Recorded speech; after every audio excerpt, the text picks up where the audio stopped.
নমস্কার, শুভ সকাল। নিউজ ভ্যানগার্ডের পর্দায় আপনাদের সকলকে স্বাগত। আমি সুপ্রীতি রয়েছে আপনাদের সঙ্গে। চোখ রাখবো আজকের গুরুত্বপূর্ণ খবরের দিকে। আজ পঞ্চম দফার ভোট। গোটা দেশ জুড়ে 6টি রাজ্য এবং 2টি কেন্দ্রশাসিত অঞ্চল মিলিয়ে 49টি আসনে শুরু হয়ে গেছে ভোট গ্রহণ পর্ব।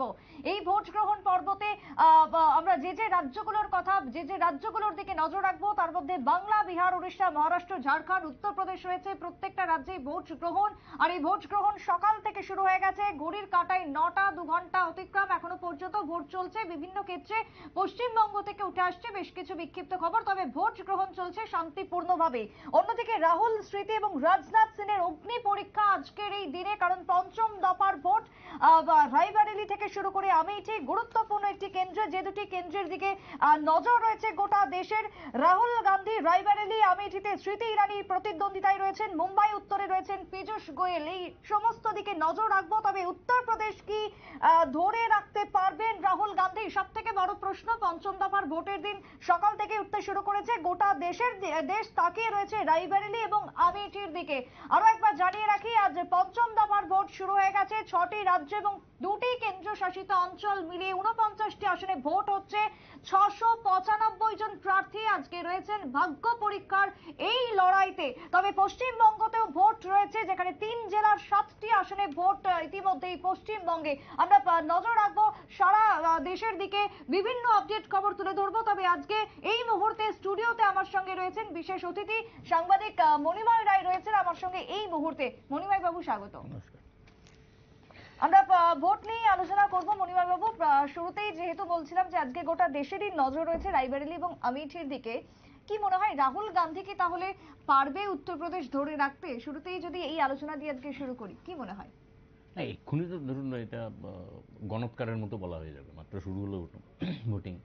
এবং রায়বেরেলি, আমেথি এবং রায়বেরেলি যদি ধরা হয়, রায়বেরেলি অনেক বেশি কংগ্রেসের পক্ষে শক্ত ঘাঁটি, সবচেয়ে ভালো জায়গা এবং সেফ সিট। এবং রায়বেরেলি যদি আমরা দেখি 1967 থেকে যদি আমরা ধরি, বা তার আগে থেকে 52 থেকে যদি ধরি, তাহলে দেখা যাবে রায়বেরেলি কেন্দ্রে কংগ্রেস হেরেছে একবার বা দুবার। একবার হেরে, মানে একবার জিতেও পরবর্তী সময়ে মামলার জন্য হেরে গিয়েছিলেন। রাজনারায়ণ জিতেছিলেন 71-এ, পরবর্তী সময় মামলার জন্য। তো এটাকে রাজনারায়ণের পক্ষেই রায়টা গিয়েছিলেন। আর 77-এ রাজনারায়ণ সরাসরি ইন্দিরাকে হারিয়েছেন 77-এ। আর 71-এর যে নির্বাচনে ইন্দিরা জেতার পরেও ওই নির্বাচনটা বাতিল হয়ে গিয়েছিল।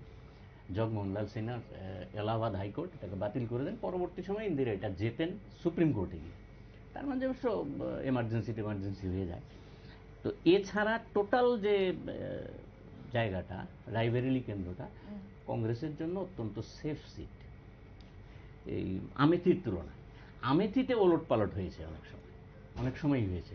এবং আমেথির গান্ধী পরিবারের যে প্রথম, যদি এই জেনারেশনের প্রথম ক্যান্ডিডেট যে সঞ্জয় গান্ধী, উনিই হেরে গিয়েছিলেন 77-এ। তো এরপরেও ওরা যে হারেননি আমেথিতে তা না। এবং রায়বেরেলিতে সবচেয়ে আশ্চর্যজনক, ইন্দিরা গান্ধীও রায়বেরেলি কেন্দ্রে, যদিও পরবর্তী সময় 77-এ হেরে যাওয়ার পরেও ইন্দিরা গান্ধী একটা বাই ইলেকশন কর্ণাটক থেকে, চিকমাগালুর থেকে বাই ইলেকশনে জিতে সাংসদ হয়েছিলেন। কিন্তু তৎকালীন সরকার সংসদে তার বিরুদ্ধে একটা প্রস্তাব এনে তার সদস্যপদ খারিজ করেছিলেন। এবং 80 সালের নির্বাচনে ইন্দিরা আবার জিতলেন এই কেন্দ্র থেকে, এই রায়বেরেলি থেকে। কিন্তু রায়বেরেলি কেন্দ্রটা উনি ছেড়ে দেন, কারণ 80 সালে ইন্দিরা গান্ধী দুটো কেন্দ্র থেকে দাঁড়িয়েছিলেন। একটা হচ্ছে রায়বেরেলি, আর একটা হচ্ছে অন্ধ্রপ্রদেশের মেডাকের কেন্দ্রটা উনি রেখে দেন। এবং এই 80 সালের কেন্দ্রে যখন ছেড়ে দেন, এই ছেড়ে দেওয়া কেন্দ্রটাতেই এসেছিলেন অরুণ নেহেরু। ওদের পরিবারের একরকম পরিবারের সদস্যই ওদের মধ্যেই ছিলেন। ফলে এই রায়বেরেলি কেন্দ্রটা অনেক ক্ষেত্রেই সেফ সিট।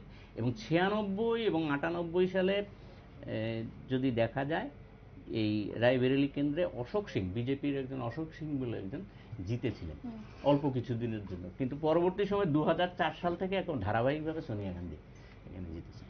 তো ফলে স্বাভাবিকভাবে যদি দেখি যে রায়বেরেলি কেন্দ্রটা মানে রাহুল গান্ধীর পক্ষে অনেকটাই সেফ সিট। এখন প্রশ্ন হচ্ছে রাহুল গান্ধী এখন পর্যন্ত যা তথ্য তাতে ওয়ায়নাডেও জিতবেন কেরলে, তো এখন উনি কোনটা রাখবেন উনি দেখবেন, আমাদের ব্যাপার।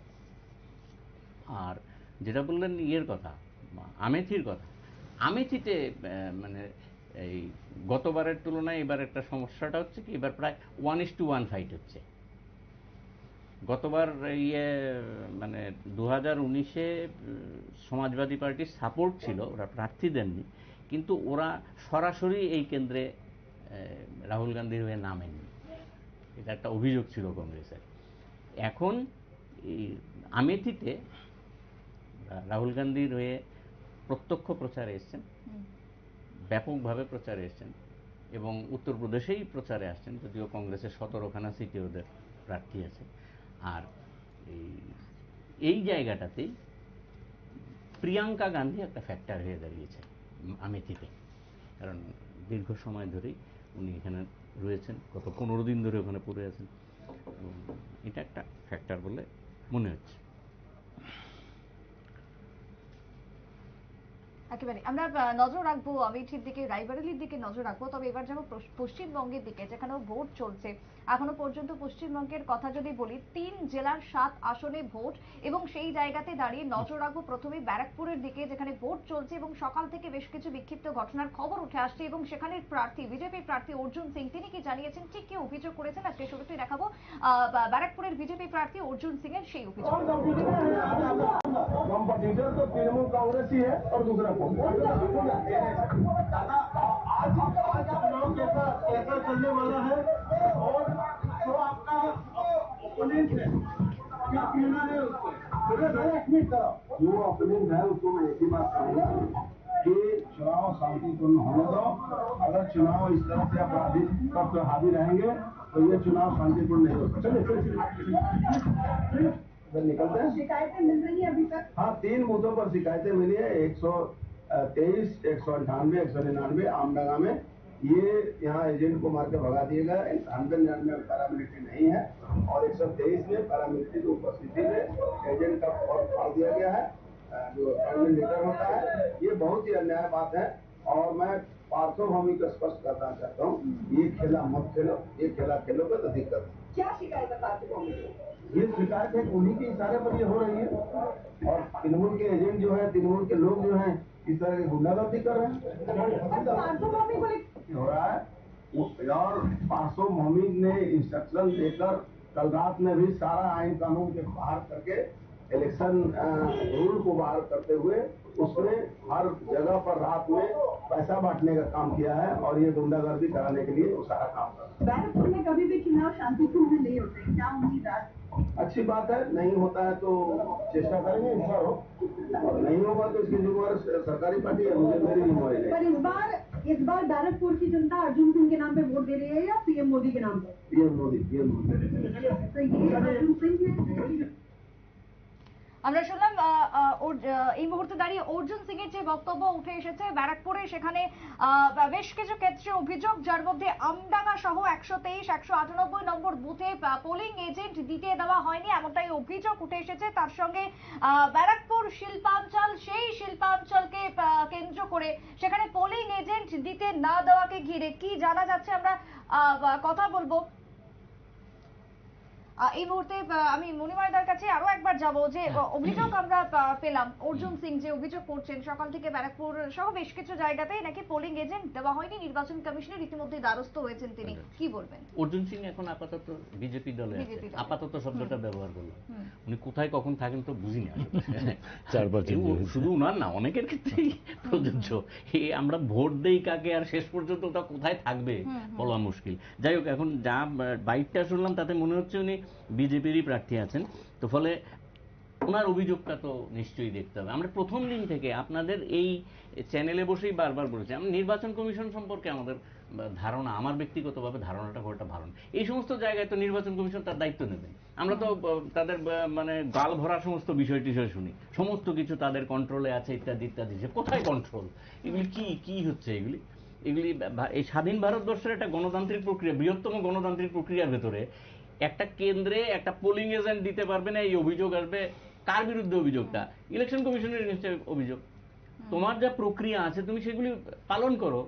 আজ পর্যন্ত সর্বশেষ যে তথ্য, মানে প্রকাশিত তথ্য, পত্রিকায় প্রকাশিত তথ্য, এই চারটে যে ফেজ নির্বাচন গেল, আপনি মানে অবিশ্বাস্য হলো। এটা কিরকম অবাক লাগছে, 44.1% ভোট হয়েছে টোটাল। তা ভারতবর্ষের এই মুহূর্তে মানুষ 56 জন, 100 জনে 56 জন মানুষ ভোটই দিল না। ভারতবর্ষের প্রধানমন্ত্রী আবেদন করছেন, আবেদনকে অগ্রাহ্য করা হচ্ছে। তার মানে কি, নির্বাচন কমিশন এবং সাধারণ মানুষের ভেতরে যে এই যে যোগসূত্র নির্মাণ করার জন্য যারা দায়িত্ব নিয়েছিলেন, কোটি কোটি টাকার বিনিময়ে যারা অ্যাডভার্টাইজ করলেন, এই যে সমস্ত যারা বিরাট বিখ্যাত মানুষরা অ্যাডভার্টাইজমেন্ট করেছেন, সিনেমা আর্টিস্ট কি হলো, লাভ কি হলো? আর এদিকে আমাদের ত্রিপুরা রাজ্যে পূর্ব আসনে দেখলাম 105 বছরের একজন বৃদ্ধ, তিনি নিজের বাড়ি থেকে বেরিয়ে এসে 1.5 কিলোমিটার অতিক্রম করে এসে নিজে ভোট দিলেন। নির্বাচন কমিশনের কাছে প্রশ্নচিহ্নটা কি যাবে? ইনি আসলে ব্যাপক পরিমাণে একজন বিজ্ঞাপনের অধিকারী। এই যে 105 বছরের বৃদ্ধ যে এসে ভোটটা দিলেন, উনি বলেছেন যে ভোটটা দাও, আমি আসতে পারলে তোমরা আসবে না কেন? কি বলছেন সব উল্টোপাল্টা। আর যে মানুষ, এই যে একজন প্রার্থী এই অভিযোগ করলো, এই অভিযোগের পরিপ্রেক্ষিতে কি ব্যবস্থা নেওয়া হলো এটা কিন্তু নেই। কি তাহলে নির্বাচন কমিশন আছেন কেন? আমরা প্রথম দিন থেকেই বলেছিলাম, নির্বাচন কমিশন মানে নিরপেক্ষভাবে নির্বাচিত হলে যারা প্রার্থী তারা নির্বাচন কমিশন অফিসার নিয়োগ করছেন, আইন আছে। তা কেন সুপ্রিম কোর্টের প্রধান বিচারপতির নামটা কেন বাবা বাদ দিয়ে দিলেন আপনারা? আপনি প্রার্থী, আমি আর সঞ্জীব দা এখানে এই রাজ্যের সিনিয়র জার্নালিস্ট, আমি আর সঞ্জীব দা ফুটবল খেলতে নামলাম। সঞ্জীব দাকে আমি বললাম যে আমি রেফারি সব ঠিক করবো, খেলা হবে। হয় নাকি কোনো সময়? আমরা টুর্নামেন্ট খেলতে নেমেছি। তো এই বিষয়টা তো হবে, এরকম এই ধরনের অভিযোগ তো আসবে, হাজার অভিযোগ আসবে। সুপ্রিম কোর্ট প্রশ্ন তুলে ফেলেছে যে নির্বাচন হয়ে যাওয়ার পর আপনার পরিসংখ্যানে কি করে, ভোটে এই সমস্ত ঝামেলা হচ্ছে কি করে, এত ফারাক হচ্ছে কি করে, রিপ্লাই দেন। এখন সব ব্যাপারে কি সুপ্রিম কোর্টে যাওয়া সম্ভব মানুষের পক্ষে? এই অর্জুন সিং এক্ষুনি দৌড়ে কি সুপ্রিম কোর্টে যেতে পারবেন যে আপনি একটা রায় দেন? এভাবে হয় না। আমরা ব্যারাকপুর নিয়ে রয়েছে, যেখানে অর্জুন সিং এর অভিযোগ, এই অভিযোগ নিয়ে আমি যাবো আমাদের আরেক অতিথির কাছে। তবে পরিচয় করে দিয়ে এই মুহূর্তে আমাদের সঙ্গে জুড়ে গেছেন বরিষ্ঠ সাংবাদিক রাজ্যের সঞ্জীব দে। সঞ্জীব বাবু, স্বাগত নিউজ ভ্যানগার্ডে। সঞ্জীব বাবু, এই একই প্রসঙ্গই রাখবো, যেখানে ব্যারাকপুর থেকে আমাদের নজর রয়েছে। অর্জুন সিং এর আমরা বক্তব্য শুনলাম, এই যে অভিযোগ উঠে আসছে, ব্যারাকপুর তো একটা শিল্পাঞ্চল হিসেবেই আমরা চিনি, সেখানে হিন্দি ভাষী রয়েছে, সেখানে বাংলা ভাষী ভোটার রয়েছে, তারপরেও এই অভিযোগ সকাল থেকে উঠছে, কি বলবেন? ভাষাভাষীতে তো ফ্যাক্টর না, সবাই ভোটার দিকে সমানই আছে। কিন্তু আজকে আমরা শুধু ব্যারাকপুর না, দেশের বিভিন্ন জায়গাতেই দেখছি এই অভিযোগগুলি বারবার উঠে আসছে। এটা মোটেই কাম্য নয়। কিন্তু আমরা সব জায়গাতেই দেখি যে নির্বাচনে যে এজেন্টকে যেতে দেওয়া হয়নি, এটা তো খুবই উদ্বেগের বিষয়। কেননা নির্বাচনকে নিরপেক্ষ রাখার জন্যে এই যে এজেন্ট রাখার সিস্টেমটা চালু করা হয়েছিল, তা সেটা তো মানে সব দিক থেকে যাতে একটা নিরপেক্ষ ভোট হতে পারে তাকে নিশ্চিত করার জন্যেই। কিন্তু এই জায়গাতে যদি এজেন্ট যেতেই না পারে, তাইলে সেখানে ভেতরে কি হচ্ছে এই ব্যাপারটা সম্পর্কে মানুষের মধ্যে একটা দ্বিধাদ্বন্দ্ব তো আসবেই। মানুষ প্রশ্ন করবে যে তাইলে এখানে ভোটটা কি করে হলো। তো এইভাবে আমাদের দেশে নির্বাচনে, তবে প্রথম থেকেই, আজকে না শুধু, প্রথম নির্বাচন থেকেই এই প্রসঙ্গগুলি বারবার এসেছে। তবে এর মধ্যে এই টানাপোড়েনের মধ্য দিয়েই নির্বাচন প্রক্রিয়া আমাদের দেশে চলে আসছে, এবং এই নির্বাচন প্রক্রিয়ায় আমরা দেখছি যে জয় হচ্ছে, পরাজিত হচ্ছে। যে দল শাসক দল তারা এই সমস্ত করছে, তারপরেও দেখা যাচ্ছে যে অনেক সময় তারা সেটা রাখতে পারছে না, জয় নিশ্চিত করতে পারছে না তাদের সব শক্তি প্রয়োগ করেও। তো এইটাই হচ্ছে আমাদের দেশের নির্বাচনের একটা ইতিবাচক দিক বলা চলে, যেখানে এত কিছুর পরেও যদি জনগণের যে ইচ্ছাটা সেটা ভোটের ফলে পুরোপুরি প্রতিফলিত হয়, এটা 100% বলে তো কোনো কিছু হয় না, ধরা যায় না। ফলে এখানে দেখা যাচ্ছে যে এরপরেও আমরা দেখছি যে নির্বাচনে শাসক দল হেরে যাচ্ছে অনেক জায়গাতেই, এবং অসংখ্য দৃষ্টান্ত রয়েছে।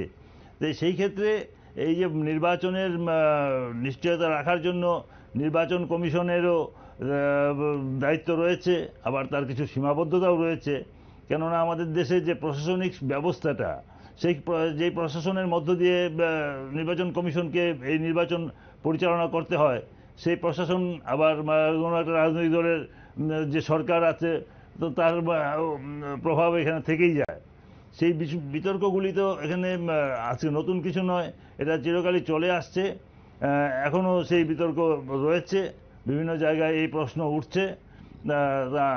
যদি এই ক্ষেত্রে নির্বাচন কমিশন একটা সঠিক পদক্ষেপ নিতে পারে, যেমন আমরা দেখেছি এক সময় নির্বাচন ছিল, সব বুথ দখল করে ভোট হয়ে যেত, যে অনেক কিছু হতো, সেটাকে ঠেকানোর জন্য নির্বাচন কমিশন যেটা একসময় 10 সেশন যেটা শুরু করেছিলেন, পরবর্তী সময়েও সেটা অনুষ্ঠিত হয়ে বিভিন্ন জায়গায় ওই সমস্ত বিষয়গুলি অনেকটাই প্রতিহত করা গেছে। কিন্তু তাহলেও নির্বাচন সুষ্ঠু করার জন্য যে যে আদর্শ ব্যবস্থা প্রত্যাশা করা হয়, মানুষ আশা করেন, সেই আদর্শ ব্যবস্থা যে পুরোপুরি প্রতিষ্ঠা করা গেছে তা এখনই বলা যাচ্ছে না। তা সত্ত্বেও এই নির্বাচনের উপরে আমাদের আস্থা রাখতে হয়। এই নির্বাচনের মধ্য দিয়েই আমরা সরকার গঠিত হয়, ক্ষমতার উত্থান পতন হয়, এইটা চলবে। এই মধ্য দিয়ে যতটা সম্ভব আমরা চাইব যে নির্বাচন সুষ্ঠুভাবে পরিচালিত হোক। একেবারে সঞ্জয় বাবু, একটু থামাবো আমরা এই মুহূর্তে।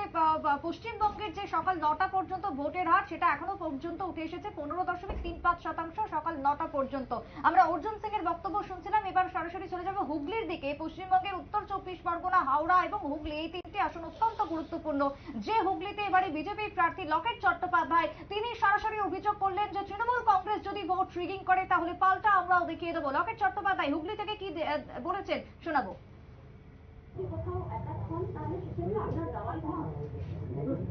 প্রথম কথা হচ্ছে যে এটা নরেন্দ্র মোদীজির ভোট। দুর্নীতির বিরুদ্ধে লড়তে আমাদেরকে পাঠিয়েছে, আমরা লড়ছি। সরাসরি দুর্নীতি হচ্ছে আমাদের প্রধান প্রতিপক্ষ। এখানে কে এক্সপিরিয়েন্স, কে নতুন, কে সিনেমা করে, কিছু করে, তার প্রতি কিছু একটু যায় না। আমরা যেরকমভাবে একজন মানুষের জনসেবা করবার জন্য, তাদের ভালো করবার জন্য যেটুকু আমাদের দরকার হয় আমরা প্রাণপণ আমরা চেষ্টা করে গেছি। আর আমাদের পোলিং এজেন্টের গায়ে মানে টাচ করলে, একজনও যদি আমাদের পোলিং এজেন্টের গায়ে টাচ করে, সেই রকম ভাবে আমাদের আমরা তাদেরকে সেরকম ভাবে ট্রিটমেন্ট করবো। কোনো খেলা হবে না। খেলা করে তৃণমূল এবারে ঘরে ঢুকে গেল। তৃণমূল নেই, তৃণমূল ঘরে ঢুকে গেছে, নিজেদের পায়ের তলা থেকে মাটি সরে যাচ্ছে। তাই বিভিন্ন ভাবে একজন মহিলাকে প্রার্থীকে, নিজেদের মহিলা প্রার্থী থাকা সত্ত্বেও মেলাইন করার চেষ্টা করছে, মহিলাকে অপমান করার চেষ্টা করছে, পরিদস্ত করার চেষ্টা করছে। আমি সারা 80 দিনে আমি সেটা দেখেছি। কিন্তু যত এরকম করবে, আমার মনে হয় বাংলার মহিলাটা তত বেশি শক্তিশালী হবে। নিশ্চয়ই নিশ্চয়ই, আমার মনে হয় তাদের মানে বলার মতো কিছু নেই। তারা কিছুটা ওই আইপ্যাক বিভিন্ন ভাবে কালকে রাত্রিবেলা ঢুকেছে। এই ব্লু ডায়মন্ডে প্রায় 20 জন মতন ছেলে আইপ্যাকে ঢুকেছে, থালা করে ব্যাগ নিয়ে টাকা নিয়ে ঢুকেছে, কালকে খবর এসছে। এবং তারা বিভিন্নভাবে বিভিন্ন জায়গায় ছড়িয়ে আছে, বিভিন্নভাবে আজকের দিনটা বিভিন্নভাবে কনস্পিরেসি করার চেষ্টা করবে। ওদের হাতে আসলে কিছু নেই। নির্বাচন কমিশনকে জানিয়েছেন এটা?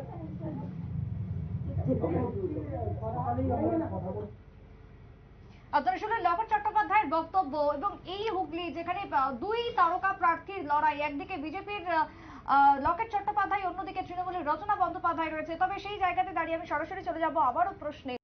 এই যে মণিময়দা, লকেট চট্টোপাধ্যায়ের বক্তব্য আমরা শুনলাম, তারা পাল্টা দাওয়াই দেবে যদি তৃণমূল কিছু করে, এই যে তার বক্তব্য উঠে আসছে, কিভাবে দেখছেন, কি বলবেন? মানে কি করে জানি ঘুরছে না, আমি বুঝতে পারছি না। আসলে নির্বাচন কমিশনের কথা বললাম না, ঠুঁটো জগন্নাথ। একজন প্রার্থী যদি এই ধরনের হুমকি টুমকি দেয় তো মুশকিল, কি করে বাইরে থাকেন আমি বুঝি না। কেন গ্রেপ্তার টেপ্তার হবে না? হয় নাকি? প্রার্থীরা তো ভয় পেয়ে যাবে এরপরে, মানে অন্যান্য প্রার্থীরা ভয় পেয়ে যাবে, ভোটাররা ভয় পেয়ে যাবে, যাবেই না। হিসাবেই নেই যে সারা ভারতবর্ষের 44.1% ভোট হয়েছে গত 4টে সেশন। হয় নাকি এরকম? কি যদি মানে ঘরের ভেতরেও যদি নিজেদের ভেতরে আলোচনা দাওয়াই টাওয়াই ঠিক আছে চলুক, প্রকাশ্যে করে দেবেন। অর্জুন সিং বলছেন বিকেলে অসুবিধা হবে। তারপরে ব্যারাকপুরকে বললেন যে ইন্ডাস্ট্রিয়াল বিল। এখন এটা কোট আনকোট বলতে হবে। আছে পশ্চিমবঙ্গে কোনো ইন্ডাস্ট্রি, আমি তো জানি না। তো ফলে এখানে প্রার্থীদেরও সংযত থাকতে হবে। একটু আগে আপনাদের এখানে নিশ্চয়ই খবরটা এসছে যে তৃণমূলের এক পোলিং এজেন্টকে থাপ্পড় মেরে বার করে দিয়েছে ঠিক। একটা এই প্রার্থী লকেট চট্টোপাধ্যায়, একটু আগেই খবর বেরিয়েছে। তো কি হচ্ছে এগুলি কি কেন হবে? আমি সঞ্জীবদার সঙ্গে 100% একমত যে একটা ভোট ভারতবর্ষের একটা গণতান্ত্রিক প্রক্রিয়ার ভেতরে মানুষ 52 সাল থেকে ঠিক করে এসছে কে ভারতবর্ষে মানে আমাদের শাসন করবেন, শাসন ক্ষমতায় কারা যাবেন। এটাকে আমরা হাস্যকর বানিয়ে দিতে পারি নাকি কেউ? প্রকাশ্যে এসে যাচ্ছে। তখন হয়তো ইলেকট্রনিক মিডিয়া টিডিয়া অত ছিল না, মানুষ অতটা জানতে পারতো না কি হয়েছে, আমরা কিন্তু পত্রপত্রিকায় যেত। টিএন সেশন বলে একজন চিফ ইলেকশন কমিশন ভারতবর্ষের একটা নতুন পদ্ধতি দেখিয়ে গিয়েছেন। তো কি পদ্ধতি? হরিয়ানার মুখ্যমন্ত্রীর বাই ইলেকশন ছিল, ওম প্রকাশ চৌতালার, বাতিল করে দিয়েছেন ইলেকশন। মেরুদণ্ডটা তো এরকম থাকতে হবে না, আমরা পোর্টেবল মেরুদণ্ড হলে তো মুশকিল, ঠিক আছে না? সঞ্জীব দা ওরা ধরুন 78 সাল থেকে আমরা নির্বাচনের সঙ্গে সরাসরি এই পত্রপত্রিকার সঙ্গে দেখছি। তো আমরা কিভাবে নির্বাচন প্রক্রিয়াটা পরিবর্তন হয়েছে আমরা লক্ষ্য করেছি। এই রাজ্যে আমাদের দৈনিক সংবাদ পত্রিকার প্রধান সম্পাদক ভূপেন দা দাঁড়িয়েছিলেন, একটা ভোটে দাঁড়িয়েছিলেন, ভোটই করতে দিল না, এবং তারপরে তার রেজাল্টই ঠিক মতো বার করতে, কত ভোটার হলো তার থেকে বেশি আপনার কাউন্টিংয়ে ভোটে চলে আসছে, ব্যালটে ছিল তখন ভোট। তো এই ভদ্রলোকের কি দুর্দশা হয়েছে পরবর্তী সময়। এখান থেকে এমপি হয়ে গেলেন, আমাদের এই রাজ্যের থেকে মন্ত্রীও হলেন উনি, রাজীব গান্ধীর মন্ত্রী সব। এটা কি এইসব তো আমরা দেখেছি, আমরা তো ভোটের ময়দানে দাঁড়িয়ে, সঞ্জীবদার অভিজ্ঞতা আরো বেশি। তো এই যে জায়গাতে সঞ্জীবদার সঙ্গে 100% একমত। ভোটটাকে এরকম হাস্যকর করার কোনো অধিকার কোনো প্রার্থীর নেই এবং নির্বাচন কমিশনের নেই। এই যদি প্রক্রিয়া হয়, আগরতলা থেকে বসে আমরা এই বিষয়গুলি দেখছি, আরো গভীরে মানে ইন্টেরিয়ারে কি ঘটনা ঘটছে কে জানে, কি অসুবিধা হচ্ছে, কোথায় হচ্ছে। এক সময় শুধু শুনতাম মাওবাদী এলাকায়, আবার আর হচ্ছে বিহারের কিছু অংশে, বিহারে প্রায় অধিকাংশ জায়গাতে এই সমস্ত ঘটনা হচ্ছে। এটা আস্তে আস্তে পশ্চিমবঙ্গ হলো, আমাদের ত্রিপুরা রাজ্য চলে এসেছে কিছু ব্যাপকভাবে চলছে। এই যে বিষয়গুলি, এগুলি কোনো অবস্থাতে সমর্থনযোগ্য না। ভোট মানুষকে দিতে দেওয়া হোক, আবেদন একটাই হোক, ভোট মানুষকে দিতে দেওয়া হোক, আর তা না হলে মানুষকে বলা হোক তোমরা বাড়িতে বসে থাকো, আমরাই ভোট দিতে, প্রকাশ্যে বলে দাও যে আসবেন না। কেন ভদ্রলোকগুলি এসে রাস্তায় দাঁড়িয়ে মার খাবে? কি দরকার? একটা বোমা মেরে কতজন ইনজিওর্ড হবে? ভারতবর্ষের গণতন্ত্র রক্ষা করার জন্য এসে গায়ে বুলেট নিয়ে বাড়িতে ফিরবে? এই কি ধরনের গণতন্ত্র হলো? আর মুখে চিৎকার করে যাব যে আপনি গণতন্ত্র রক্ষা করার জন্য বাড়ি থেকে এসে ভোট দিন, কোটি কোটি টাকা খরচা করে অ্যাডভার্টাইজমেন্ট করব, বড় বড় পোস্টার দেবো, কি লাভ হচ্ছে এগুলি করে? আমি সঞ্জীবদার কাছে একটু যাব। এই যে লকেট চট্টোপাধ্যায় বলুন বা অর্জুন সিং বলুন, এই যে বক্তব্যগুলো উঠে আসছে, এটা কি তৃণমূলের উপর কোথাও গিয়ে মনস্তাত্ত্বিক চাপ সৃষ্টি? এইটা তো মানে নির্বাচনের সময়ে আমরা সবসময় দেখেছি যে এক দল আরেক দলের উপর নানাভাবে চাপ সৃষ্টি করার চেষ্টা করে। এটা আমরা গত কিছুদিনের যে প্রচারাভিযান হয়েছে তার দিকে লক্ষ্য করলেও দেখব যে হুমকি পাল্টা হুমকি এরকম একটা পরিস্থিতি তৈরি করা হয়েছে। বিশেষ করে পশ্চিমবঙ্গে পরিস্থিতিটা অত্যন্ত একটা ন্যাক্কারজনক অবস্থায় গিয়ে দাঁড়িয়েছে, যেখানে প্রশাসন কখনো কেন্দ্রীয় সরকার, কখনো রাজ্য সরকার যেন প্রতিদ্বন্দ্বী একটা মনে হচ্ছে। এই ধরনের একটা পরিস্থিতির সৃষ্টি করাটা কোনোদিনই কাম্য হতে পারে না। কিন্তু আমাদের দেশে এইটা হচ্ছে এবং সরকারি প্রশাসন যন্ত্রকে ভোটের কাজে এমনভাবে ব্যবহার করা হচ্ছে যেটা উদ্বেগের, যে সেই জিনিসটা, এই ট্রেন্ডটা ক্রমশ বেড়ে চলেছে। এটা নিয়ে খুবই উদ্বেগের বিষয়। এই প্রশাসনকে আমরা পৃথক রাখার যে ইয়েটা ছিল, আমাদের এই রাজ্যের নির্বাচনও আমরা দেখেছি যে সেখানে বসে নির্বাচন কমিশন বেশ কিছু সরকারি কর্মচারীর বিরুদ্ধে ব্যবস্থা নিয়েছেন যারা নাকি বিভিন্ন রাজনৈতিক কর্মসূচি কাজকর্মে নিজেরা জড়িয়ে পড়েছিলেন। এই যে বিষয়গুলি, এইসব বিষয়ে নির্বাচন কমিশনকে আরও দৃঢ়তার সঙ্গে ব্যবস্থা নিতে হবে এবং দ্রুততার সঙ্গে। সেই ক্ষেত্রে নির্বাচন কমিশন যে প্রশাসনটাকে নিয়ে কাজ করেন, সেই প্রশাসনটাকে আরও সক্রিয় করার জন্য যে ব্যবস্থা গ্রহণের প্রয়োজন, সেই ব্যবস্থাটা তারা কতটা নিতে পেরেছেন। সবসময় এখনও নির্বাচন কমিশনের নিজস্ব তো কোনো প্রশাসন নেই, সেটা যে প্রশাসন রয়েছে তাকে দিয়েই সেই কাজটা করতে হচ্ছে। এটা করতে গিয়ে আমরা প্রায়ই দেখছি যে রাজনৈতিক দলগুলি, যে সরকারি কর্মচারীরা অনেক সময় বিভিন্ন রাজনৈতিক দলে জড়িয়ে যাচ্ছেন। এইটাকে শুধু নির্বাচনের সময় না, এটা সারা বছরই এই প্রক্রিয়াটাকে রাখতে হবে, যেতে সরকারি কর্মচারীরা রাজনৈতিক দলের সঙ্গে যুক্ত না হতে পারেন, তাদেরকে রাজনৈতিক কর্মসূচি থেকে দূরে রাখতে হবে। সেটা শুধু নির্বাচনের সময় এসে সেটা মনে করলে চলবে না, এটা সবসময়ই করতে হবে। এই জিনিসটা আমাদের এখানে একটা ঘাটতি দেখা যাচ্ছে। বিভিন্ন রাজ্যে রাজ্যেই এই প্রশ্নটা বারবার উঠে আসছে যে প্রশাসন যন্ত্র সরকারি দলের একটা ইয়ে হয়ে যাচ্ছে, হাতিয়ার হয়ে যাচ্ছে অনেক জায়গাতে। এই ধরনের বিষয়টা যাতে না হয় তার জন্য নির্বাচন কমিশন তো শুধু নির্বাচনের সময় তার ক্ষমতা, অন্য সময় তো নির্বাচন কমিশন আর থাকছে না। তাই ফলে এই নির্বাচনের সময় যাতে ইয়ে থাকে, এই ধরনের ঘটনা ঘটতে না পারে, তার জন্য অনেক আগে থেকেই ব্যবস্থা নিতে হবে। সারা বছরই এই রাজনৈতিক কর্মসূচি থেকে প্রশাসনকে পৃথক রাখতে হবে। সেই কাজটা করার জন্য যে যন্ত্র, সেটা সবচেয়ে বড় হচ্ছে আমাদের রাজনৈতিক দলগুলির মানসিকতা। একই সঙ্গে আমরা যারা ভোটার বা আমরা যারা কর্মচারী, আমরা যারা অন্য খেটে খাওয়া মানুষ, আমাদের প্রত্যেকের মানসিকতার মধ্যেই এই পরিবর্তনটা আনতে হবে। কিন্তু সেইটা অনেক ক্ষেত্রেই আমরা দেখছি যে আজকে বাহুবল বা অর্থবল ইত্যাদির প্রয়োগের মাধ্যমে সেই মানসিকতাটাকে নষ্ট করে দেওয়ার একটা প্রয়াস সবসময় লক্ষ্য করা যাচ্ছে। এই জিনিসটার বিরুদ্ধে সবাইকে রুখে দাঁড়াতে হবে, এবং এটা যদি সাধারণ মানুষের মধ্য থেকে এই প্রতিরোধটা না আসলে, এটা একটা কথা আছে যে এটা দেশের রাজনৈতিক দল সেই দেশের মানুষের ক্যারেক্টারের প্রতিফলন ঘটে। বেশ, আমি একটু থামাবো, যাবো এবার আরামবাগের দিকে, যেখানে ব্যারাকপুর এবং হুগলির পর আরামবাগ থেকে অভিযোগ উঠে আসছে। আরামবাগের বিজেপি প্রার্থীদের মারধর করার মতন অভিযোগ, 2 বিজেপি প্রার্থী আক্রান্ত হয়েছেন, মাথা পেটে দেওয়ার মতন অভিযোগ উঠে মার্জনা করবেন কর্মী। আরামবাগে বিজেপির 2 কর্মীকে মারধর করা হয়েছে বলে অভিযোগ উঠে এসেছে। আরো একবার জানাচ্ছি, আরামবাগের বিজেপির 2 কর্মীকে মারধর করা হয়েছে, তারা আক্রান্ত হয়েছেন এবং কি জানিয়েছেন আমাদের প্রতিনিধি, কি কথা বলেছে শোনাবো।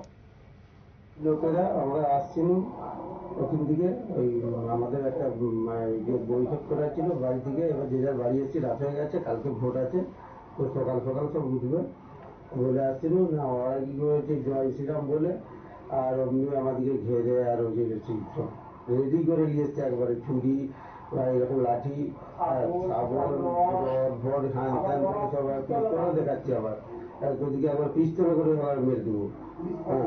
হ্যাঁ, পুলিশ একটা আসেনি, পুলিশটা না, পুলিশকে ফোন করাই ছিল। যখনই আমরা বুঝতে পেরেছি যে ফোন একটা গন্ডগোল হবে, তার আগে ফোন করে দিয়েছিল, এখনকে পুলিশকে পৌঁছায়নি। আমাদের বেড়েছে 5-7 জন, যার মধ্যে আমাদেরকে নেতা ও আমাদের যে দেশে আমাদের যে উপপ্রধান, সেই বেশি হামলা করেছে, সে আবার পিস্তল বার করেছে, বুঝেছে। আমরা মারার ভয়, পিস্তলের ভয় আমরা ছিটকে চলে গেছি, ভয় দিয়ে লুকিয়ে পড়েছি, আর সাইড দিয়ে আবার আমাদের ঘিরে ফেলেছে, বুঝেছে। সেই রড, শাবল, কাটারি, বুঝেছ, পিস্তল সব বার করেছে। ওই আমাদের বিজেপি হচ্ছে মেম্বার বলতে আমাদের উপপ্রধান, তার নাম তপন বাগ। হ্যাঁ, আমাদের রামচন্দ্রপুরেরই তো উপপ্রধান। হ্যাঁ, আমরা ছিলাম বেশি জন নাই, আমরা 10-12 জন।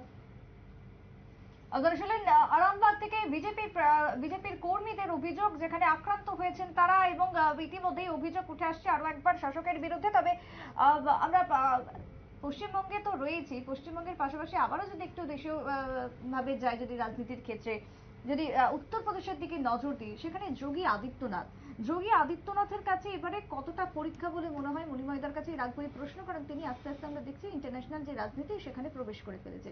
কতটা পরীক্ষা এবারে নির্বাচন? বটে, একজন মুখ্যমন্ত্রী দীর্ঘ সময় ধরে এখানে আছেন। এবারের ভোটটা যে যতই চিৎকার করুক, যথেষ্ট টাফ ভোট হচ্ছে, প্রত্যেক মুখ্যমন্ত্রীর সামনেই এটা রয়েছে। এবং যেটা সঞ্জীব দা একটু আগে বললেন, আমরা তো দাবি করবো স্বাভাবিক ভোট হোক, সবাই ভোট দিক, এটাই স্বাভাবিক দাবি। এই পরিস্থিতিটা নিয়ে আসতে হবে। নির্বাচন কমিশন, এই যে এটা 52 সাল থেকেই দেখা যাচ্ছে, এই যে নির্বাচন কমিশন নামক যে একটা কমিশন আছেন, তারা সবসময় এই হাঁটু ভাঙা, ওই আপনার রাজ্য প্রশাসনের উপর নির্ভর করতে হবে।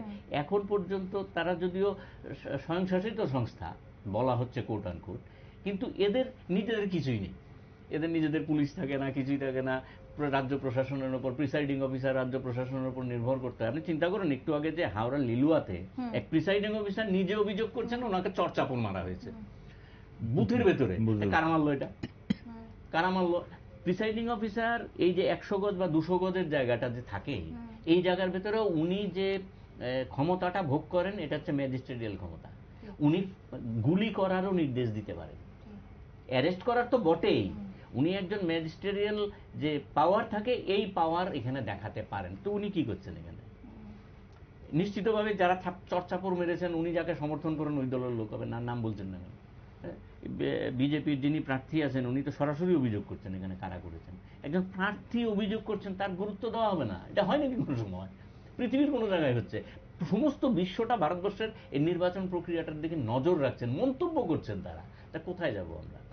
স্বাভাবিকভাবেই যোগী আদিত্যনাথেরও এটা একটা চ্যালেঞ্জ থাকবে যে খুব স্বাভাবিকভাবে হারুক জিতুক সে আলাদা, গভর্নমেন্ট যে ওরা ঠিক করবে, সাধারণ মানুষ ঠিক করবে, যারা ভোট দিতে পারেন তারা ঠিক করবে। এখন যদি ভোটাররাই যদি যেতে না পারেন, ভোটাররাই ভোট দিতে পারলেন না, 40% ভোটার ভোট দিতে পারলেন না, যদি নির্বাচন কমিশন তার টার্গেটকে বারবার নানা রকম ভাবে আজকে ভোট হয়ে যাওয়ার পরে একরকম টার্গেট দিলেন, 11 দিন পরে আরেকটা দিলেন, এগুলি দিতে মানুষের বিশ্বস্ততা তো এমনি তলানিতে এসে ঠেকবে।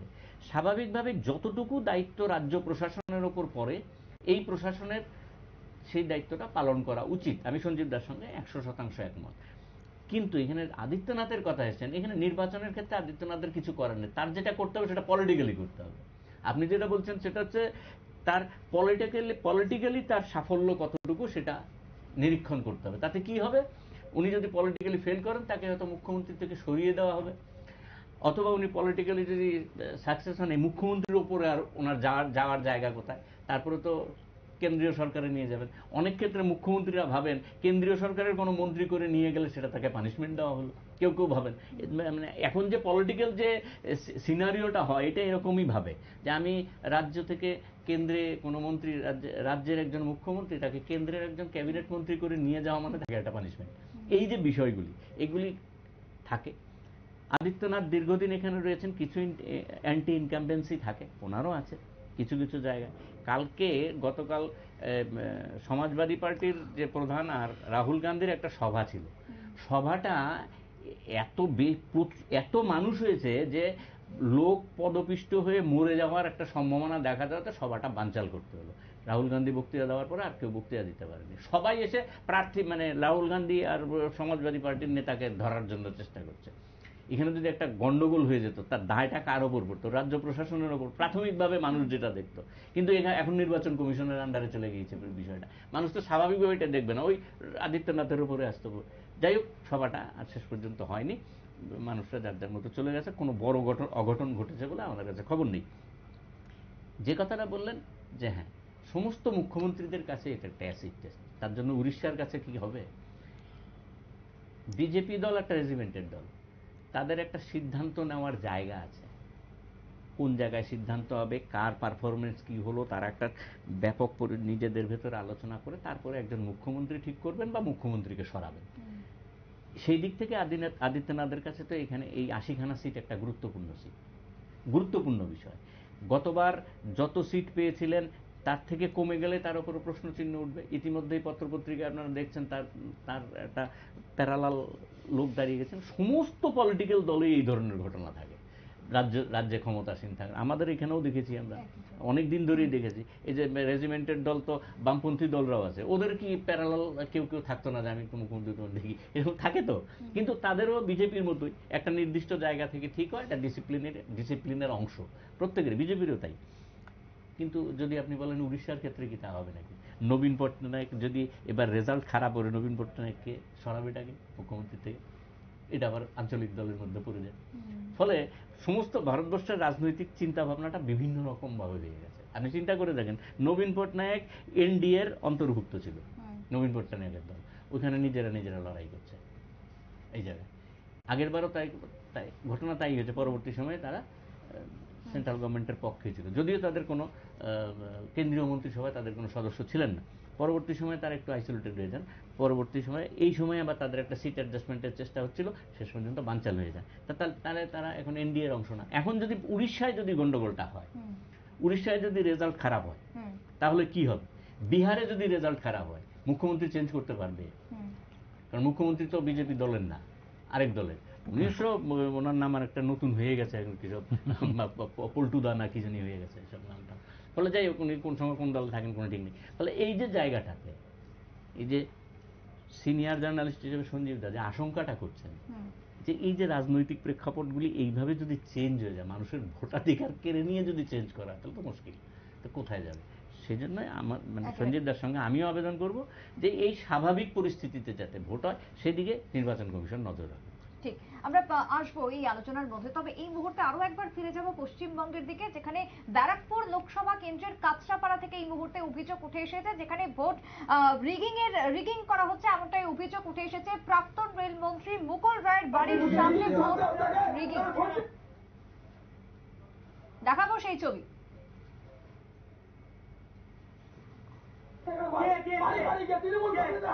নাম কি? সবাই রয়েছে 3 নম্বর ওয়ার্ডে 174, 75, 76 নম্বর বুথে কোনো ভোটার ভোট দিতে পারছে না। সেন্টার বুথ এখন আসছে, এই সেন্টার বুথ এখন আসছে। ভোটের থেকে কেন হচ্ছে, কি হয়েছে? ভোটারকে ভোট দেওয়া, ভোট দিতে দিচ্ছে না। বাড়ি বাড়ি গিয়ে তৃণমূল কংগ্রেসের হামলা। নাম কি? সবাই রয়েছে 3 নম্বর ওয়ার্ডে 174, 75, 76 নম্বর বুথে কোনো ভোটার ভোট দিতে পারছে না। সেন্টার বুথ এখন আসছে, এই সেন্টার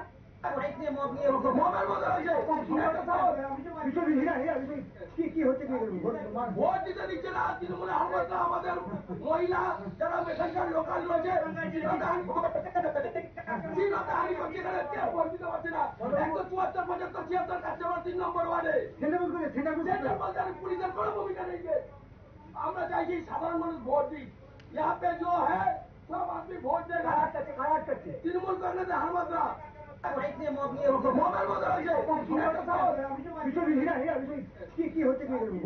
ভোট দিতে দিচ্ছে না তৃণমূলে হারমাত্রা। আমাদের মহিলা যারা এখানকার লোকাল রয়েছে ভোট দিতে পারছে না। 174, 75, 76 কাছাড় 3 নম্বর ওয়ার্ডে পুলিশের কোনো ভূমিকা নেই। আমরা চাইছি সাধারণ মানুষ ভোট দিক। यहाँ पे जो है सब आदमी वोट देगा।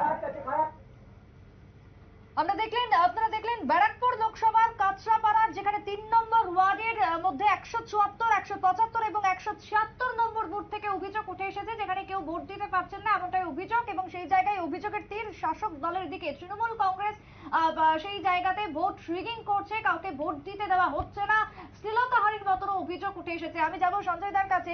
সঞ্জয় দা, এই যে অভিযোগ উঠে আসছে একের পর এক, এবার আবারও দেখলাম ব্যারাকপুর লোকসভারই কাঁচরাপাড়া, সেখানে এই অভিযোগ উঠে আসলো, কি বলবেন?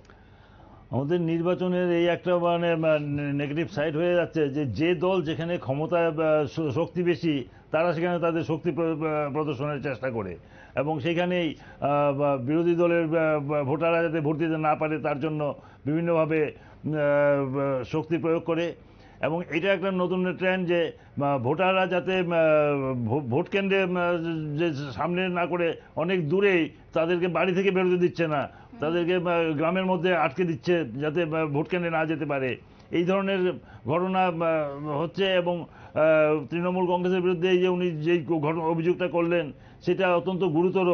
এবং এই ধরনের অভিযোগ যদি বারবার আসতে থাকে, তাইলে ভোটের স্বচ্ছতা নিয়ে, ভোটের অথেন্টিসিটি নিয়ে মানুষের মধ্যে প্রশ্ন এসে যাবে।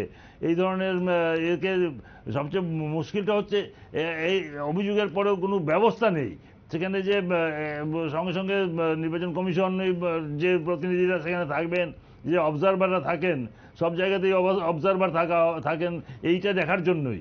কিন্তু সেই অবজারভাররা কি ভূমিকা পালন করছেন সেই বিষয়টা অন্ধকারে থেকে যাচ্ছে। সেই অবজারভারদের আরও বেশি ক্ষমতা দিতে হবে, এবং অবজারভাররা সেই ক্ষমতা দিলেই হবে না, যথেষ্ট ক্ষমতাই আছে তাদের, সেই ক্ষমতাটা প্রয়োগ করার যে মানসিকতা এই অবজারভারদের অনেকের ক্ষেত্রেই সেটা দেখা যায় না।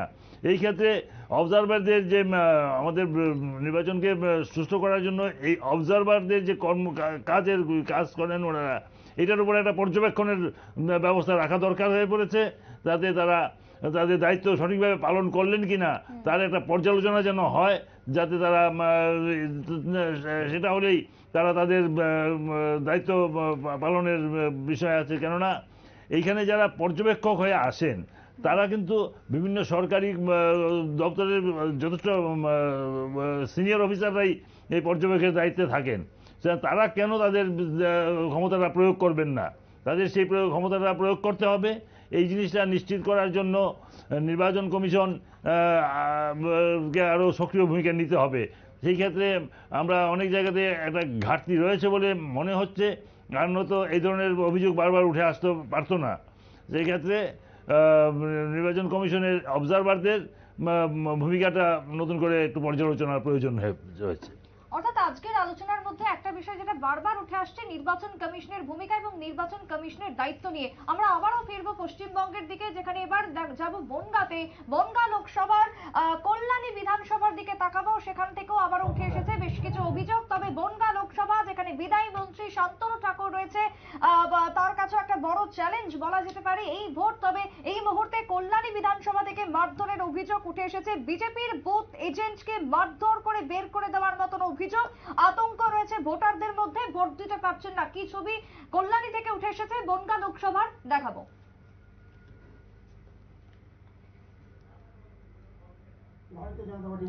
আপনার বুথের নম্বর কত? কি হয়েছে আপনার সাথে? আমি সকালবেলা ওখানে যখন এজেন্ট হিসাবে ঘুরতে যাই, যখন মকটেল পোলটা হলো, যখন কাগজপত্র জমা নিল, এবার আমাকে ওখানে ধাক্কা ধাক্কাতে বার করে চর্চাপদ দিয়ে এবার আমাকে ভিতরের বাড়ি থেকে সমস্ত মেয়ে ছেলে এবং বেটা ছেলে মিলে লাঠি ঝাঁটা মেরে ওখান থেকে তাড়াতে তাড়াতে এক বাড়ি থেকে পালালাম। পালিয়ে এখনো পর্যন্ত এখানে আছি। ওখানে টেন্সি লোকটা করেছে। বুথে ঢুকতে পারেননি? না। বুথে বসতে পারেননি? না। কোন বুথ? 267 আনন্দপুরে অমনা মিস্ত্রি। আপনার নাম কি? আমার নাম সমর সাহা।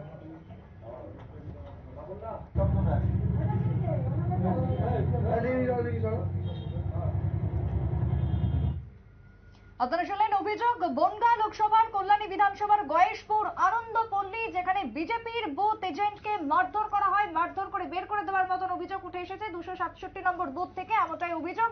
বুথের বাইরে অনেকটা দূরে গিয়ে রয়েছেন শ্যামল দাস, আতঙ্কে যেতে পারছেন না, এমনই বেশ কিছু অভিযোগ উঠে আসছে। আবারও ফিরবো আলোচনায়। এই যে ছবিগুলো একের পর এক দেখছি, বনগাঁ হোক, ব্যারাকপুর হোক, সব জায়গাতেই একই ছবি, শাসক দলের দিকে অভিযোগ, কেউ ঢুকতেই পারছেন না এজেন্টরা। কি বলবেন?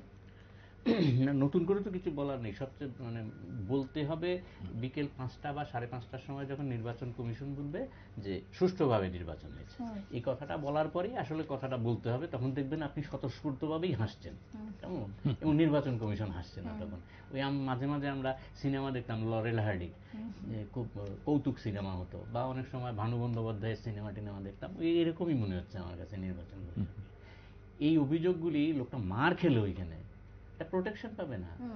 আর পোলিং এজেন্টকে ভেতর থেকে বার করার কোনো অধিকারই নেই, এবং এখানে প্রিসাইডিং অফিসারের ভয়ঙ্কর দায়িত্ব, সাংঘাতিক দায়িত্ব। কারণ উনি যে দুটো কাগজ পাবেন, ওনাকে যে নির্বাচনে যিনি প্রার্থী, এই পোলিং এজেন্টকে প্রার্থী পাঠাবেন এবং দুটো সিগনেচার করে পাঠাবেন, ছবি থাকবে, দুটো ফর্ম তার কাছে থাকবে। একটা ফর্ম উনি রিসিভ করবেন, করে একটা ইয়েকে পোলিং এজেন্টকে দিয়ে দেবেন, একটা ওনার কাছে থাকবে। কারণ বিকেলবেলা যখন এটা সিল হবে ব্যালট বক্সটা, তখন এই পোলিং এজেন্টের এটা কাগজটা ওখানে থাকতে হবে, ওনাকে মেলাতে হবে সবটা। এই ভদ্রলোককে যদি ওখান থেকে টেনে এসে বার করে দেয়, তাহলে তো একটা পার্টির পোলিং এজেন্ট বেরিয়ে গেল। তাহলে তুমি বাকিটা কি করে লিগালাইজ করবে? ওই যে তুমি কাগজ একটা রেখে দিয়েছো, এই কাগজটা তুমি জমা করে দেবে, ও ছিল বলে দেবে। কারণ এটা হচ্ছে অথেন্টিকেশন। যারা এই বাইকটা আপনারা যে নিলেন, এটা হচ্ছে অথেন্টিকেশন। কেন? তাহলে ভেতরে যে ওই কি সব ক্যামেরা ট্যামেরা থাকে, এর কি কাজ? এর কি কাজ? এগুলি রাখা হবে কেন? এগুলি কেন? শুধু টাকা খরচা করার জন্য? এই তো সঞ্জীব দা ঠিকই বলছেন যে এই যে অবজারভারগুলি থাকেন, তারা কি করতে থাকেন ওখানে? এদের আসলে এদের পরীক্ষা নেওয়া উচিত। নির্বাচন কমিশনের যে যারা অফিসার টফিসার, তাদের এদের পরীক্ষা নেওয়া উচিত, মেরুদণ্ডের পরীক্ষা নেওয়া উচিত। এই যে এত চিন্তা করতে পারেন, এই যে 49টা কেন্দ্রে ভোট হচ্ছে, 49টা কেন্দ্রেই তো ভোট হচ্ছে। টোটাল ভোটের সংখ্যা হচ্ছে 8,95,00,000 টোটাল ভোটার। 8,95,00,000 ভোটার দেবেন। নির্বাচন কমিশনে ভোট কর্মী হচ্ছেন যারা নিযুক্ত থাকবেন, এটা প্রায় 9,47,000 মতো। টোটাল, এবং ভোটিং স্টেশন হচ্ছে 94,732টা।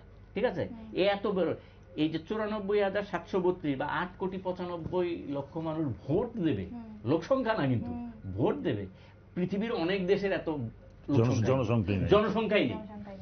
এই যে জায়গাটা, এটাই হচ্ছে ভারতবর্ষের আসল জায়গা, এটাই হচ্ছে আমাদের শক্তিশালী মেরুদণ্ড। এমনকি যারা পুলিশ বা প্যারামিলিটারি থাকেন তাদেরই বা ভূমিকা কি? আজকে যদি পশ্চিমবঙ্গেরই হিসেব দিই, প্রায় 650 কোম্পানি কেন্দ্রীয় বাহিনী রয়েছে। রাজ্য পুলিশের কথা যদি বলি প্রায় 25,000 বা তার বেশি রয়েছে, কিউটিআর রয়েছে 500-র উপরে। তাহলে তারা কি করছে সেই জায়গায় দাঁড়িয়ে? এটা থেকে বড় কথা, নির্বাচন কমিশন এই যদি প্রক্রিয়া হয় তাহলে তো একদিনে ভোট নিলেই পারেন, একদিনেই নিলে পারেন। যে 7 দফা ভোট করার উদ্দেশ্যটাই হচ্ছে সাংঘাতিক শান্তিপূর্ণভাবে ভোটটা হোক, সবাই ভোট দিতে পারুক, এই তো প্রক্রিয়া। সবাই যাতে স্বাভাবিকভাবে ভোট দিতে পারে। আরেকটা প্রক্রিয়া হচ্ছে নির্বাচন কমিশন স্বীকার করে নেয় আমার কিছু নেই, ঢাল নেই, তরোয়াল নেই, সেজন্য আমি 7 ভাগে ভাগ করেছি, এখানকার প্যারামিলিটারি ফোর্স আরেক জায়গায় যাবে, ওইখানে। তো তারা প্যারামিলিটারি ফোর্স বা আর্ম ফোর্স, তাদের প্রতি আমাদের মানে সাংঘাতিক শ্রদ্ধা, কিন্তু তাদের তো চিনিয়ে দেওয়ার মানুষ লোকাল অ্যাডমিনিস্ট্রেশন কোনখানে যাবে, অনেক হোলি মানে ওরা তো শুধু রুট মার্চ করা ছাড়া তো প্র্যাকটিক্যালি আর কিছু করে না। এই যে বুথটাকে পাহারা দেওয়ার দায়িত্ব, এটা সাংঘাতিকভাবে দিচ্ছেন। বুথের ভেতরে ব্যালট বক্স কেউ ছিনিয়ে নিচ্ছে না, সব ঠিকই আছে। এই যে হাওড়া লিলুয়ার যে কেন্দ্রটা, এই প্রিসাইডিং অফিসার মার খেলেন কখন? 2 ঘন্টা ধরে ওখানে ভোট শুরুই করতে পারেননি। উনি ভোট শুরু হওয়ার আগেই পেটানি খেয়ে গিয়েছেন, চর্চাপর খেয়ে গিয়েছেন। তো ভোট শুরু হলে কি হবে ওখানে? এই যে জায়গাটা, এই যে হাস্যকর বিষয়গুলি যে হচ্ছে, বিকেলবেলা যখন আমরা শুনবো নির্বাচন কমিশন বলছে শান্তিপূর্ণ নির্বাচন হয়েছে, মানুষ সুষ্ঠুভাবে এসে ভোট দিয়েছে, ভোটদানের হার দেখলাম 15%। হ্যাঁ, এবং এই ব্যাপারটা আবার হয়েছে। আরো অবাক হবো, মানে অবাক না হলেও অন্তত আমার প্রস্তাব থাকবে এই নির্বাচন কমিশনকে ইমিডিয়েট একটা ভারতরত্ন দিয়ে যদি বসিয়ে রাখা যায়, আমরা আনন্দিত হব। একেবারেই। আমরা আরো একবার যাব যে কেন্দ্রের দিকে নজর রাখছিলাম, বনগাঁ লোকসভা, যেখানে কল্যাণী ইতিমধ্যেই যে অভিযোগ উঠে এসেছে, সেই অভিযোগ ইতিমধ্যেই তুলেছেন শান্তনু ঠাকুর, কেন্দ্রীয় বিদায়ী কেন্দ্রীয় মন্ত্রী। তিনি কি অভিযোগ তুলেছেন দেখাবো।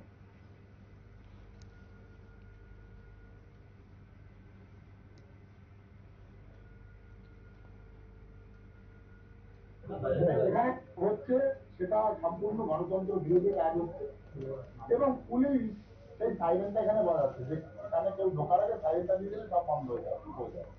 রাস্তায় রাজুকে নিয়ে থাকে পুলিশ সুপারের সাথে কথা বলেন, কি করবেন? পুলিশ সুপার শুধু সান্ত্বনা দিল, দেখছি 2টো জায়গায় সাইরেন বাজছে, আপনি ঢুকলেন 2টো জায়গায় পুলিশের গাড়ি সাইরেন বাজছে, 2 জায়গায় শোনা গেল। এটা কেন? এটা কি আপনি জানাই বললাম, ওরা সাইরেন বাজিয়েতে সতর্ক করে দিই। আপনার সামনে এসে গাড়িটা রয়েছে, ওর ভিতরে আমাদের যে এজেন্ট আছে সে এজেন্ট বলছে আমি বাইরে পরে গিয়ে বলছি। এতটা ভয় স্কুল তো ভয় করি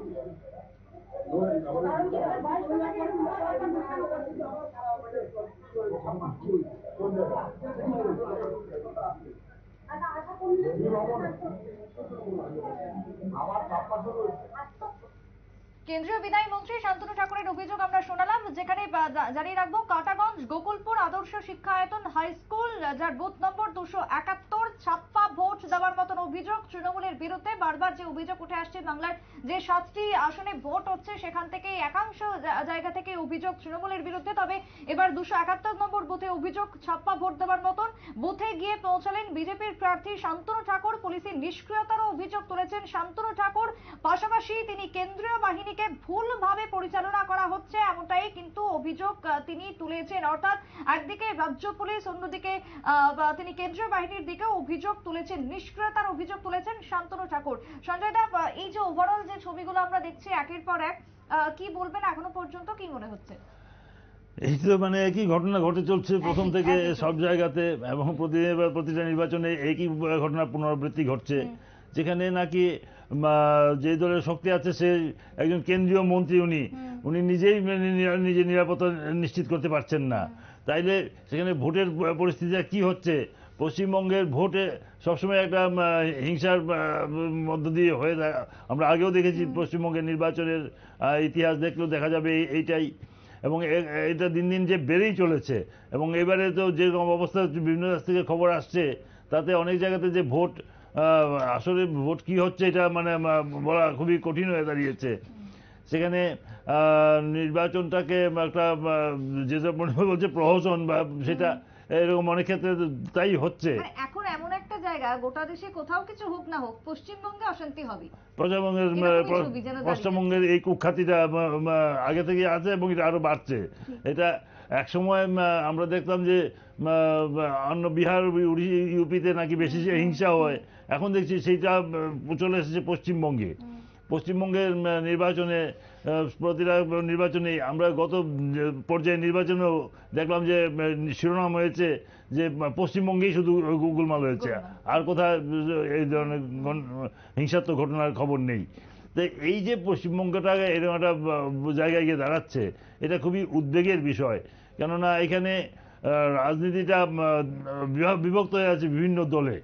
এখানে যেমন আছে তৃণমূল কংগ্রেস, বিজেপি আছে, সেদিকে সিপিএম কংগ্রেসও আছে। তা এই যে বহু বিভক্ত রাজনৈতিক শক্তিগুলি, তারা সব ক্ষেত্রেই তাদের নিজেদের শক্তি প্রয়োগ করার চেষ্টা করছে। তবে এখন যেহেতু সিপিএম বা কংগ্রেস কিছুটা আগের মতো অবস্থানে নেই, তারা অনেকটাই নিষ্প্রভ থাকছেন। কিন্তু বিজেপি এবং তৃণমূল কংগ্রেস নিজে পরস্পরের মধ্যে একটা যেন লড়াইয়ে নেমে পড়েছেন। আমরা দেখছি যে তারা শুধু নির্বাচন না, আরো অনেক আগে থেকেই এই লড়াইটা শুরু হয়ে গেছে। বিভিন্ন জায়গায় আমরা দেখলাম যে সন্দেশখালী নিয়ে যে ঘটনা সব ঘটলো, আরো অন্যান্য জায়গায় যে রাজনীতিটা যেন একটা কে কার বিরুদ্ধে কতটা কুৎসা রটনা করতে পারবে তার একটা প্রতিযোগিতা শুরু হয়ে গেছে। এই যে পরিস্থিতিটা, এইটাকে কিভাবে প্রতিহত করা যাবে, এইটাই হচ্ছে সবচেয়ে বড় প্রশ্ন। এবং তবে এই টানাপোড়েনের মধ্যে থেকেই এর সমাধান খুঁজতে হবে। কেননা এটা আমরা এখানে বলতে পারি অনেক কথা যে সবাই আমরা সচেতন থেকে গিয়ে ভোট দেব, কিন্তু যারা রাজনীতি করেন, যারা রাজনৈতিক দল চালান, তাদের কাছে তো তাদের হিসাবটা একটু অন্যরকম। এটা সাধারণ মানুষের সঙ্গে মেলে না। সেই ক্ষেত্রে এই যে রাজনৈতিক শক্তিগুলির যে টানাপোড়েনটা, এইটাকে প্রতিহত করার কি উপায় আছে, সেই উপায়টা এখনো পর্যন্ত কেউ দেখাতে পারছেন না। এর বিরুদ্ধে একটাই প্রতিরোধ হতে পারে যে নির্বাচন কমিশনকে অনেক ক্ষেত্রে আরো কঠোর ব্যবস্থা নিতে হবে। তারা যদি এইরকম কিছু কঠোর ব্যবস্থা নিতে পারেন, বা এই যে সেটা আগেও বললাম যে নির্বাচনের যে পর্যবেক্ষকরা আছেন, তাদের ভূমিকাটা এই ক্ষেত্রে খুবই বেশি গুরুত্বপূর্ণ হওয়া উচিত। তারা এইখানে, কেননা তাদেরকে যথেষ্ট নিরাপত্তার ব্যবস্থা করেই নির্বাচন পরিচালনার জন্য পাঠানো হয়। তারা সেই নিরাপত্তার মধ্যে থেকে তারা যদি নিজেদের ক্ষমতাটা প্রয়োগ করতে না পারেন, তাইলে এটাকে তাদের ব্যর্থতা হিসেবে দেখতে হবে। এবং তাদের যাতে তারা তাদের ক্ষমতাটা প্রয়োগ করেন তা নিশ্চিত করার জন্য কঠোর ব্যবস্থা নিতে হবে। যদি তারা ব্যর্থ হন, তার কারণে তাদের ব্যর্থতাটাকে মেনে নেওয়ার কোনো সুযোগ নেই। কেননা তারা প্রত্যেকেই বিভিন্ন সরকারি দপ্তরের পদস্থ কর্মচারী, অফিসাররা থাকেন। তাদের আমাদের সকলেরই কর্তব্য, তাদেরকে এই দায়িত্বটা দেওয়াই হয় যে তারা যথেষ্ট ক্ষমতা প্রয়োগ করার ক্ষমতা রাখেন বলেই সেই ক্ষেত্রে ব্যর্থ হলে এই ব্যর্থতাকে মেনে নেওয়া যাবে না। সেই ক্ষেত্রে নির্বাচন কমিশনকে তাদের বিরুদ্ধে কঠোর ব্যবস্থা নিতে হবে। একেবারে তাই। সঞ্জয়, অনেক ধন্যবাদ। আমরা সকাল থেকেই নজর রাখছি। দিন যত বাড়বে, বেলা যত বাড়বে, ততই আমরা নজর রাখবো গোটা দেশের দিকে। তার সঙ্গে পশ্চিমবঙ্গ তো রয়েছেই অবশ্যই। তবে একটা ছোট্ট বিরতি নেওয়ার সময় হয়ে গেছে। আমার স্টুডিওতে আমার সঙ্গে দুই অতিথিকে আমি জানাচ্ছি ধন্যবাদ। ছোট্ট বিরতির পর ফিরছি, সঙ্গে থাকুন। ছুটিতে আমাদের